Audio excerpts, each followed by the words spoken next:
윤석열은 지금까지 한국 대통령 중에서도 일본인들에게 가장 사랑받는 대통령이다. 왜 그렇게 좋아할까요? 자, 그럼 지금까지의 윤석열의 굴욕 외교를 정리해보자. 첫 번째, 강제징용 배상 문제. 윤석열은 일본 기업이 배상해야 할 돈을 한국재단이 대신 내는 것으로 정리했다. 다시 봐도 어처구니가 없네요. 한국인들은 분노 게이지가 상승했고 일본은 대만족했었죠. 두 번째, 기시다 총리 방한 시 과거사에 대한 코멘트가. 기시다 총리 왈 한일 간 과거사 문제에 대해 개인적으로 마음이 아프다. 꼴랑 이거 한마디 했는데 윤석열은 진심 어린 사과 감사하다며 넘어갔었죠. 세 번째, 19년도 일본이 일방적으로 반도체 소재 수출 규제를 했음에도 2023년 윤석열 정부는 일본과 협상을 통해 수출 우대국 지위로 다시 회복시켰다. 문제는 일본이 명확한 사과나 규제 철회 이유를 밝히지 않은 채 협상이 진행되었다는 점이다.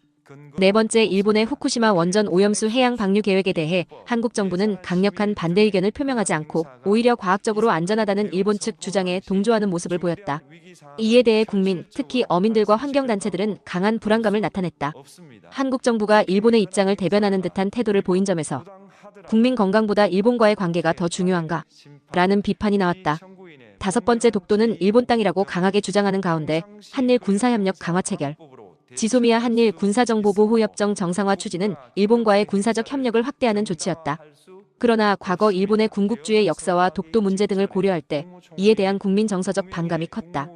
일본이 과거사 문제에 대한 태도를 바꾸지 않는 상황에서 군사적으로 협조하는 것은 위험하다는 시각이 존재했다. 그리고 윤석열 정부는 3.1절과 광복절 축사 연설에서도 과거사 규탄 발언을 거의 하지 않았습니다. 오히려 한일 협력과 미래지향적 관계를 강조하면서 일본의 과거사 책임을 직접적으로 언급하는 것을 피하는 모습을 보였습니다.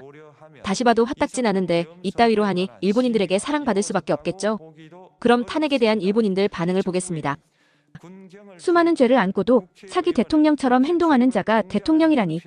법치주의가 완전히 사라졌음을 보여준 한국. 끝났어. 완전히. 그럼 대체 왜 계엄령이라는 제도가 있는 거야? 앞으로 어떤 대통령도 필요하다고 느껴도 체포되고 파면될까 두려워서 못 내릴 거잖아. 명확한 기준을 만들어야 해. 윤 대통령은 드물게 훌륭한 대통령이었는데 아쉽다. 선거에서 꼭 이기세요. 응원합니다. 탄핵은 민주주의의 기능 중 하나니까 문제없다고 생각합니다. 하지만 탄핵은 비상시국에 긴급 피난적으로 사용하는 안전장치 같은 것입니다. 민주적으로 선출된 대통령을 탄핵으로 파면하는 것은 민주주의의 실패를 의미하며 정말 국민이 민주적 사고를 가진 것이라면 부끄러워해야 할 결과입니다. 이걸 10년 사이 2번이나 했다니 한국은 민주주의에 어울리지 않는 나라일지도 모르겠습니다. 너무 충격적입니다. 애초에 공수처가 멋대로 구속했고 그 전에 반역죄가 없어진 시점에서 탄핵은 불가능하다고 생각합니다. 이재명 씨에 대한 수많은 의혹 증거들이 나오고 있는 지금 탄핵은 맞지 않다고 봅니다. 이제는 정치도 사법도 완전히 붕괴된 상황이라 봐야 합니다. 계엄령은 어떻게 봐도 잘못된 수였지. 그렇다고 더불어민주당의 무조건 탄핵으로 정치 마비시키는 방식이 제대로 된 정치냐 하면 그것도 아님. 결국 이런 걸 반복해봐야 생산성 없고 이 나라는 앞으로도 계속 같은 일을 반복하겠지. 앞으로 이 나라에 기대하면 안 된다. 자, 이제 한국의 정치는 혼돈 속으로 빠지겠군요. 이대로 좌파 정권이 들어서면 일본의 안보 체계가 뿌리부터 흔들릴 수도 있음.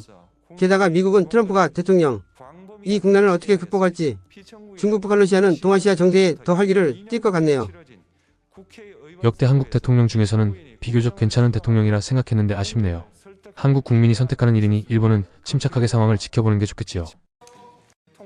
파면이라니. 이제 끝났군. 우파 사람들 분노 폭발 확정. 나도 화가 난다. 그리고 확실히 이상하다.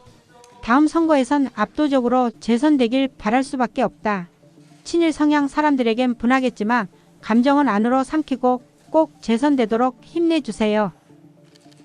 그렇군, 파면이구나. 이게 일본에 좋은 일일까 나쁜 일일까 애매하네. 다음 대통령이 누가 될까? 야당 당수가 되면 향후 일본과의 관계는 더 어려워질지도. 예상됐지만 역시 이렇게 되었군요. 며칠 전 야당 대표의 무죄 판결 때도 느꼈지만 왜 그런 결정을 내렸는지 이해할 수밖에 없습니다. 아마도 야당 대표가 차기 대통령이 될 것을 염두에 둔 눈치 보기 결정이었겠지만 다시금 남쪽이라는 나라의 재판이 이 정도 수준이라는 걸 보여준 셈이네요. 그리고 아마도 이 사건은 남쪽이라는 나라의 종말의 서막으로 기억될 것 같은 느낌이 듭니다. 다른 나라이지만 정말 유감입니다. 좌파인 이 씨가 대통령이 되는 시나리오는 대체로 준비되어 있었기 때문에 일본 입장에서는 상당히 고칫거리인 이 대통령이 탄생했다고 해도 놀랄 일은 아닙니다. 이 씨는 지금까지의 좌파 대통령들과 비교해도 반일 성향이 강하다는 소문이 있지만 한국의 사회구조가 분단되고 급변하고 있기 때문에 좌파 정권 탄생으로 인한 노골적인 반일 정책도 그리 효과적이지 않을 것이라고 생각됩니다. 역대 대통령들은 체포되거나 암살되는 일이 반복되어 왔습니다. 별일이 없었던 건 최근의 전 대통령 정도일까요? 다음 대통령이 반대파 인물이 되면 국가 간 약속조차 아무렇지 않게 무시될 것입니다. 일본은 앞으로 한국과의 관계를 진지하게 재고해야 한다고 생각합니다. 대통령이 되기 전에는 유능한 검사라는 이미지였죠. 이시바 씨처럼 정치계에 동료가 없어서 사면초가 상태였습니다. 계엄령도 그런 상황의 연장선상에서 행한 것입니다. 계엄령에 국민들이 강하게 반응한 것은 광주 사건의 기억을 가진 시민들이 많았기 때문입니다. 평화에 익숙해진 일본인들도 마찬가지 보기엔 한일 평화의 주역처럼 보일 수도 있지만 무모하게 계엄령을 발동한 것은 이해할 수 없고 너무 안타깝습니다. 한일 간 우호 분위기를 만든 점은 확실히 좋았지만요. 계엄령이라는 것이 무슨 의미인지 잘 모르겠습니다. 대통령 권한으로 발동하고 해임당하는 시스템, 이 나라는 뭔가 이상하지 않나요? 또다시 대선에서 야당 대통령이 되면 언제나처럼 골대를 옮기는 정치가 되겠죠. 위안부 문제는 해결되지 않았다. 일본은 성에 있는 사과를 하라는 식으로. 예상했지만 이 나라와의 관계는 신뢰하지 않는 것이 최선이라는 생각이 듭니다. 누가 차기 대통령이 될지는 모르지만 유력 후보로는 야당 더불어민주당의 이재명 대표가 거론되고 있습니다. 반일 성향으로 알려져 있으며 대일 관계 개선은 기대하기 어렵다는 평가입니다. 하지만 최근에는 대통령 취임을 염두에 두고 일본에 대한 우호 제스처를 시작했습니다. 어느 쪽이든 한국 내에서도 지지가 갈리고 있으니 어떤 결과가 나올지 주목해봅시다. 이견은 있겠지만 결과가 나왔습니다. 이로써 다음 대선에서 어떻게 될지, 이번 사건으로 인해 윤 대통령이 계엄령을 선포한 의도가 일정 부분 국민들에게 전달되었을 거라 생각합니다. 또한 국회 사법부 선관위 등 모든 기관에 의혹의 눈길이 쏠린 상태에서 대선이 치러질 것입니다. 개인적으로는 이번 일로 이재명 씨가 대통령이 된다면 드디어 한국이라는 나라의 종말이 가까워졌다고 생각합니다. 윤 대통령이 선포한 비상계엄은 법적 요건을 충족하지 않았다. 당시 국회의 상황은 위기 상황이라 보기 어렵다. 이런 판단은 선거로 뽑힌 대통령의 권한 내 문제 아닌가요? 이 논리를 허용하면 대통령 위에 법원이 존재하게 되어 선거로 뽑힌 정당성을 무시하는 셈입니다.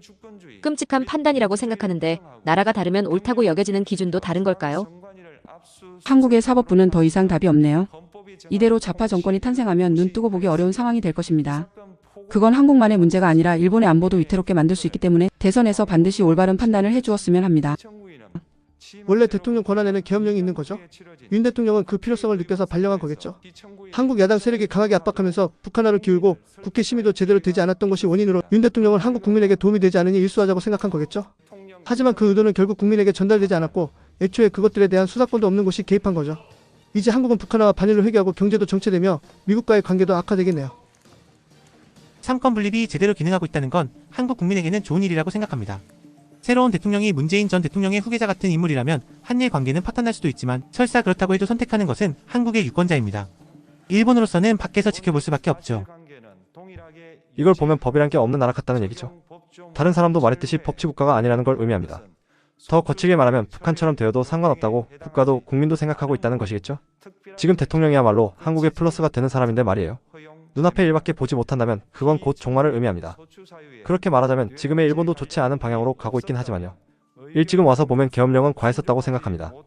하지만 한국은 자주 정부 순회가 파면되거나 형사 책임을 묻는 경우가 많네요. 일본에서는 한 번도 없어서 어떤 이미지인지 잘 모르겠네요. 뭐 그렇게 자주 발동할 일은 아니겠지만요. 헌법에 규정된 대통령 권한 중 하나를 행사했는데 사법부가 이를 부정할 수 있다니. 야당 당수는 명백한 증거가 있는 부패 사건에도 불구하고 무죄 판결을 받았고 파면에 찬성하도록 좌파 판사를 보내려 하거나 설득하려고 판결 시기를 미루기도 했죠. 삼권 분립이 성립되지 않은 이것이야말로 K민주주의. 이미 더는 기다릴 수 없는 한국 경제 퍼주기로 나라를 기울게 한 문재인 전 대통령 노선을 잇는 야당 후보가 당선된다면 디폴트는 필연. 한국이 일본에 가까워지려 해도 일본의 이시바 정권은 반드시 침몰선이 되지 않도록 해야 합니다. 이번 건은 어쩔 수 없다고 생각합니다. 다만 헌법재판소가 정말로 사심없이 올바른 판단을 내릴 수 있는지는 이번 결정을 보면서 의문이 듭니다. 재판관 전원이 찬성했다는 점에서 다양한 관점에서 사안을 바라보지 못한 것이 아닐까 하고 느끼는 것은 저뿐일까요? 일본으로서도 앞으로의 한국 대선의 향방을 지켜볼 수밖에 없습니다. 또한 미국 트럼프 정권 등 세계 각국이 어떤 반응을 보일지도 주목됩니다. 특히 북한, 중국, 러시아의 반응이요. 그리고 탄핵된 윤 대통령의 향후 행보도 놓칠 수 없습니다. 한국 대통령은 퇴임 후에 다들 힘든 상황에 처해 있으니까요. 좌파인 이 씨가 대통령이 되는 시나리오는 거의 정해져 있었기 때문에 일본의 매우 까다로운 이 대통령이 탄생해도 놀랍지 않다. 이 씨는 지금까지의 좌파 대통령들과 비교해도 반일 성향이 강하다는 소문이 있지만 한국 사회 구조가 분열되고 급변하고 있기 때문에 좌파 정권이 탄생한다고 해도 노골적인 반일 정책은 별로 효과를 발휘하지 못할 것 같다. 계엄령은 대통령의 권한이죠. 그걸 행사한 타이밍이 문제가 될 수는 있어도 대통령이 권한을 행사했다고 탄핵당하고 파면된다니. 그럼 이 나라에서는 행정부 대통령과 입법부국회와 대립할 때 어떻게 대응하나요? 일본에는 총리가 국회를 해산할 권한이 있지만 한국에는 그것이 없다고 들었습니다. 그런데 이번에는 법원의 판결이 8명 전원이 탄핵을 지지했다니 이해가 안 갑니다. 한국의 사법부는 여론에 흔들리는 체질이긴 하지만 이번 결정은 뭔가 뒤가 있는 것 같네요. 그럼 윤 대통령에게 내란죄가 적용되나요? 적용되면 사형이나 무기징역을 받는다고 하던데 대통령직을 수행하려면 목숨까지 걸어야 한다는 거군요. 전체적으로 탄핵을 안타까워하고 무리하게 탄핵을 하는 한국의 사법체계를 비난하는 내용이었습니다. 그리고 유력 차기 대선 후보인 이재명에 대한 경계감이 줄을 이뤘습니다. 지금까지 일본 반응이었습니다.